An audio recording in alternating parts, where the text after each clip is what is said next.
So, for right now, we're going to talk about different kinds of writing: narrative versus expository. So, there's two kinds of writing that we talk about in grade. One is narrative, one is expository. For the most part, in fourth grade, most of the writing we do is expository.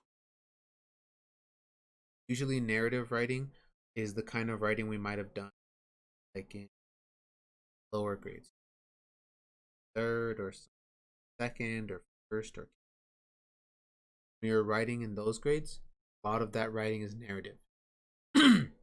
Fourth grade, we start to switch over to doing expository. Okay? Before we start talking about the differences between narrative and expository writing, right now, Nakai, we're not worried about math. Right now, we're focused and we're working on writing. That's what I do. Okay?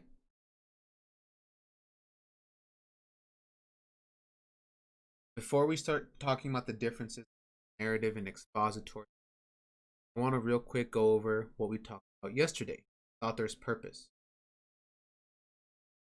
Yesterday, for author's purpose, we talked about three different kinds of author's purpose, three reasons why somebody is writing. Who can tell me what was one of those reasons? One reason why an author might write. Gideon, what's one reason why an author?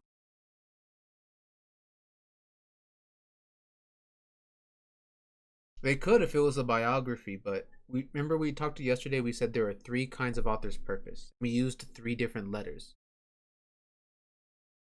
We even used a word to help us remember what the letter. It was a delicious word. Sometimes it has cherries or blueberries or banana or whipped cream or stuff like that in it. No, not banana split. Kylie, do you remember? I. So one reason was the P, one reason was the I, one reason was the E. So who can help me to remember? Each letter meant a different reason. What was the P? An author might write something to to persuade you to change your mind about something. The second letter, the I, an author could write something to what, Jaylene? No, Ezekiel, right now we're just looking at this together, like I said.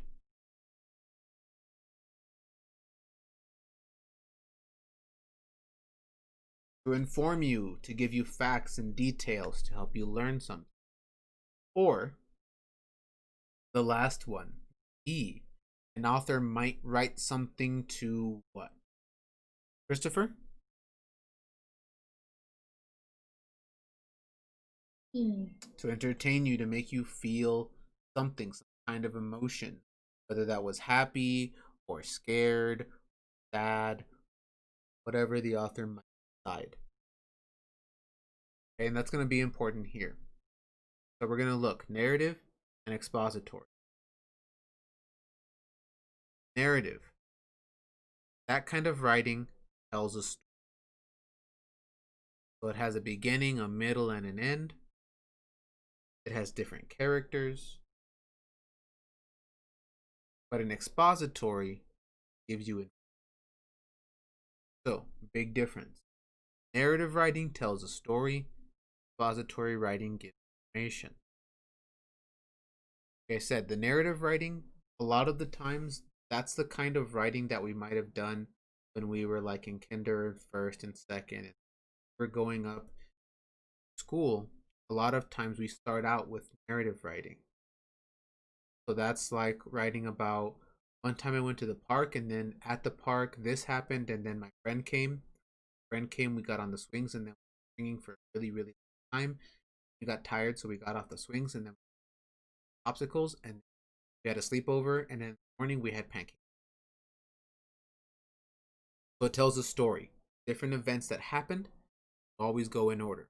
Happen first, second, third, fourth. Keep going until you. Expository is different. Expository is giving you information. So it's not about what happened first, second, and third. It's explaining something. Narrative will focus on one moment or one day. So again, in that example of you going to the park and meeting, having a sleepover, you're focusing on one day. What happened that one day at the park.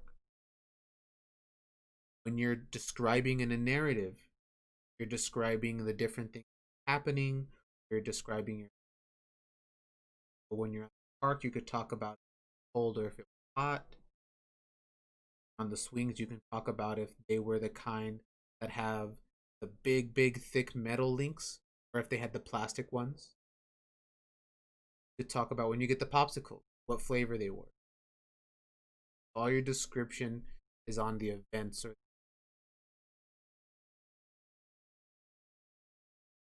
expository. You're giving reasons, you're giving examples to explain thoughts and the information that you're sharing. So, what I mean by that is this: expository writing has a lot to do with your ideas, your thoughts, your opinion. So, for instance, if I ask the question, what is your favorite cookie? Who can give me an answer? If I asked, what is your favorite cookie? What would be your answer? Bella?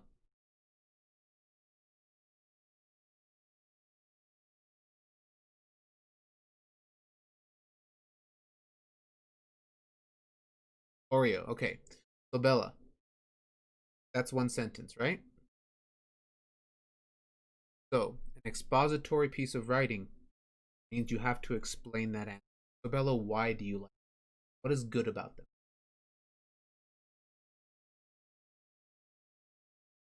Okay. So, they have a creamy filling. That's how an expository works. You give reasons and you give examples. You talk about the creamy filling, Bella. Why is it good?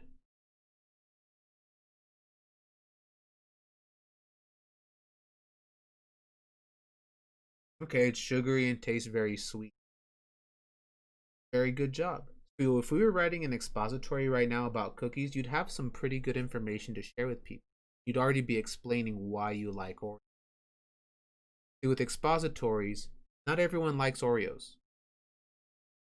Or not everyone might say that they're their favorite cookie.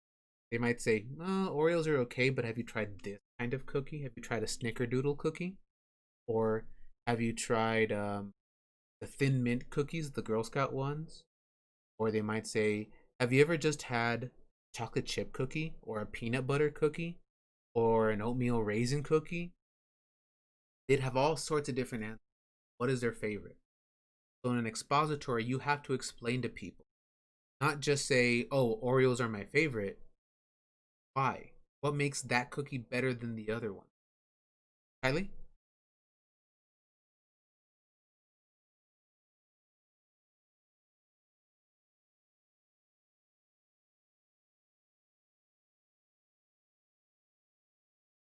See, so that's something that you would definitely put in if we were writing about that. And I feel the same way. I like mint in cookies and stuff like that, especially with chocolate. But some people they think it's gross. They're like, why do I want my cookies to taste like toothpaste? I already brushed my teeth. I don't need to have another thing. But sometimes I like the mint with chocolate. I agree with you. I think that's a good reason.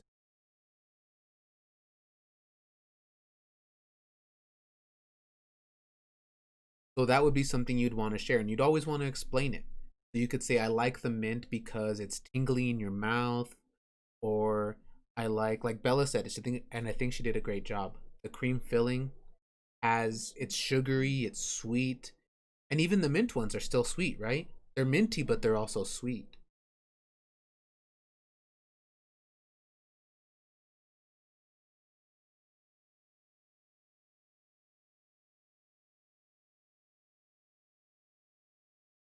Yeah. But so that's what you have to do in an expository. You don't just tell people your answer. I like Oreos. You have to make sure that you explain your answer. You can't just say Oreos the end. It's on my writing. You have to explain to people because not everybody's going to agree with you. Some people, once they see that you say Oreos, they're gonna go, "Yep, those are the best." And some people are going to think, are you crazy? Have you even tried a peanut butter cookie? Have you even had one before? There's no way an Oreo is better. You have to explain to them, well, I like it because of this. The Oreos have this or that, and this makes them really good.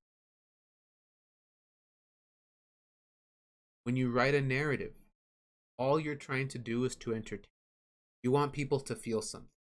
So if you're writing a happy story, like you having a sleepover with your friend, you want your reader to feel happy, trying to make them feel happy. But in an expository, you're trying to inform, to explain, sometimes to persuade them, not always to. So if we take that example about the Oreos, you don't have to try to persuade the reader at the end of your story that Oreos are the better. So when they finish reading your paper, they don't have to go, you know what? Bella's right. Oreos are better than everything. They can still have a different opinion. It's not always that we're trying to persuade them, but we're trying to give them information about why we feel that way, why we think that. We want them to understand our thoughts, our ideas, our opinion. And if you see, even the reader's purpose, the reason why people read these stories is different. So, number one, for narrative, they read to be entertained. They want to read the story, they want to see what happens, they're interested. In an expository, reading it to learn what the author thinks or how they feel. So, a narrative, a good example of a narrative would be like our read aloud book, Autumn's Go to Birmingham.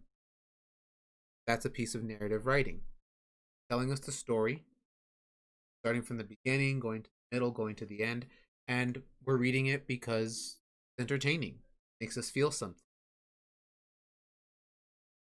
For an expository, you're not reading it just because you want to hear what people think. You want to understand, you want to learn about their opinions. Seeing right there, Alexa, what you typed out, that's like a very small example of expository. Do you give your opinion with the Oreo birthday cake? Then you start giving reasons, like the vanilla. The cream is very sugary, yummy. That's exactly what expository writing would be. You'd give your opinion, you'd let your reader know, what am I going to say? What's my answer? Then you explain that answer. So you don't just write one sentence and that's it, you're done. Just Oreo birthday cake's my favorite. Bye. You have to explain just in case the reader doesn't understand why. Because with Oreos, there's different kinds. They have the ones that have chocolate in the middle. They have the ones regular vanilla in the middle. They have what, double stuff. They have mint. They have, I think I saw peanut butter one time. They have the Halloween ones, the orange ones. They have they have the ones that are reversed. They have the white cookies on the outside and the chocolate cream in the middle. They have the mint. They have all sorts of different ones. So even if you say Oreo, if you say the peanut butter Oreo, someone goes, I haven't had those, but I like the mint one. Why are those good? You need to be able to explain and what do you what makes these, or what makes them better than even Oreos. So like I said, most of the writing that we're gonna do in fourth grade is gonna be this kind. It's gonna be the expository. So as we're writing, you'll see as we practice more and more prompts through the year, we're gonna need to make sure that we don't just give people our answer and then stop there. We don't just say, "Oh, I like Oreos," or "I like peanut butter," or "I like Snickerdoodle," or "I like chocolate chip." We need to get used to saying, "I like this," because be ready to start giving some of those reasons, to start explaining to people, so that way when we're writing, people don't just go, "Okay, well, Bella likes Oreos." Okay, well, Gil likes chocolate chip. Why? Or they don't say, "Oh, well, I likes peanut butter cookies." I don't. We want them at the end of our writing. They don't have to change their mind, but we want them to finish our story or prompts and go, "Okay, I know why Nakai likes peanut butter, or I know why Bella likes Oreos, or I know why Ezekiel likes chocolate chip." They should be able to understand us by the end of that writing. They might not agree with us. They might go, "Well, Nakai likes peanut butter cookies, but I still think Snickers are better." Or they might go, "Ezekiel likes chocolate chips, but I still think that the Oreos." Or Bella likes Oreos, but I think the Chips Ahoy are better. They don't have to agree with us, but they should be able to understand why we. Yes, Bella.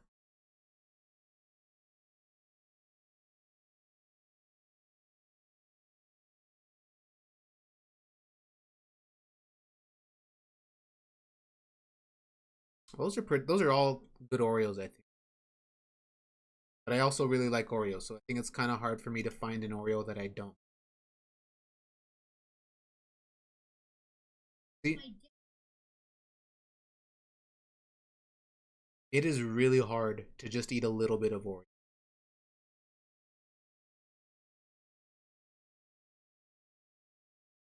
And Brianna, that would be another example of expository. So not just saying that you like donuts. Again, you could do the same thing even with donuts. There's plenty of different kinds of donuts.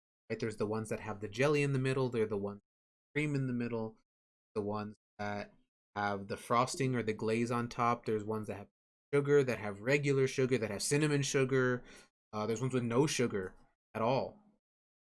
And so, depending on what donut you would talk about, you don't all have the same reasons for it. So, for instance, let's say the donut you talked about, the glazed ones, or sorry, you said the frosting. You said when the donuts have the frosting on, you can talk about how it's sweet and sugary and yummy. But if you're talking about a donut that doesn't have frosting, and say, "Oh, the outside is sweet and sugary and yummy," because the outside doesn't.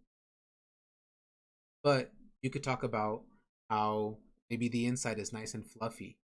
Right? So when you bite it, it's not hard and crunchy. You bite it, it's really soft, almost like you're biting into a very, very easy. Or you could talk about like if you like the ones that have blueberries, or I think they're usually blueberries. You could talk about how you like when you bite into them that you get the little pieces of fruit. And it changes the way things taste and the way chocolate icing or vanilla frost. Those ones would be good examples, and you're being specific there. So you can tell them, "I like the chocolate frosting. Why? I like chocolate. I like that it's super chocolatey and that it's really smooth. And then when you look at them in the case, they're all nice and shiny, almost like they're talking to me, like they're calling my name. They're going, 'Brianna, you need to buy 500. Eat them.'" You need to explain to your reader why. Because again, some people are gonna read it and go, "I don't really like the chocolate one." But if you explain to them why, or you like seeing them all shiny in the donut case, or how when you smell them you just go and it makes everything better, or it's the best smell in the world, or how you love the chocolate flavor, even though sometimes when you bite it the little pieces of icing fall off on, but then you get to pick them up and eat. Just as long as you're explaining, that's what's going to make your repository not just "I like chocolate donuts" is so your reader understands. So Brianna really loves frosting. Or we talked about with the Oreos. Man, Bella really loves Oreos. She really likes that creamy inside. Or how Kylie said she likes the mint Oreos. Man, Kylie really likes those mint, likes that tingly mint. So that's what good expository writing will do. At the end, your reader will not have any more questions. They'll understand why you like, why you feel, why you think. That's what we want to do. We're going to talk more about expository writing, and throughout the year, have more and more practice writing some type prompts, practice